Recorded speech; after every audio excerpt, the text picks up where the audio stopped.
কি বিষয়বস্তুর আলোচনা করেছেন তা আমি কিছু জানি না।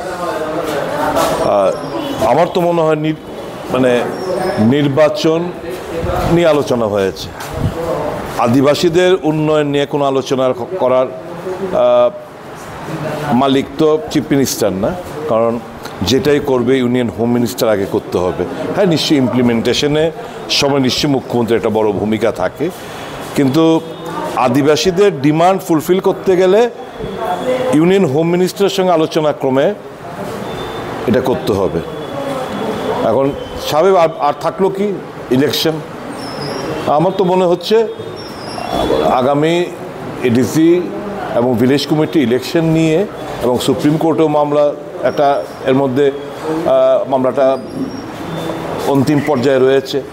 এফিডেভিট জমা দেওয়ার জন্য 2 সপ্তাহ সময় চেয়েছে। আমার তো মনে হয় ওই এফিডেভিটে কী বয়ান থাকবে সে নিয়ে আলোচনা হয়েছে বলে আমার ব্যক্তিগত ধারণা। কারণ ওই আদিবাসীদের ডিমান্ড ফিমান্ডগুলো নিয়ে এই অ্যাপ্রোপ্রিয়েট মালিক এই মুহূর্তে মুখ্যমন্ত্রী না, এটা হবে Amit Shah ji, union home minister. নিয়ে আলোচনা মুখ্যমন্ত্রীকে কী করবে? মুখ্যমন্ত্রী is one of the tri party এগ্রিমেন্টের একজন হচ্ছে ত্রিপুরা সরকার, ত্রিপুরা মথা আর union home chief secretary, home secretary আর Tripura Motha. Tri party agreement যা করতে হবে ওখানে দিল্লিতে বসেই করতে হবে। তাহলে এখানে তো বসে যদি কেউ বলে যে আমরা এগ্রিমেন্ট নিয়ে আলোচনা করেছি, আমি বলবো এটা সত্য থেকে অনেক দূরে।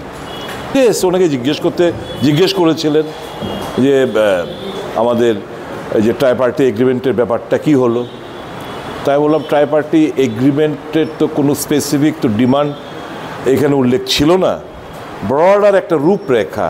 এখন 6 মাসের মধ্যে মেটেরিয়ালাইজ করবে বলেছিলেন, এখন অবধি তো কিছুই হলো না, প্রায় 2 মাসের কাছাকাছি আমরা এসে পড়েছি।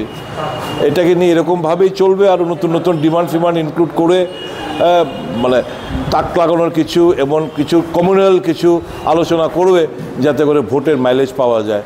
কিন্তু বাস্তব অর্থে যে ত্রিপ্রাসা কিংবা উপজাতিদের স্বার্থ সংশ্লিষ্ট ব্যাপার, এটা তো বিজেপি সরকার অনীহা প্রকাশ করছে বলে আমার ধারণা।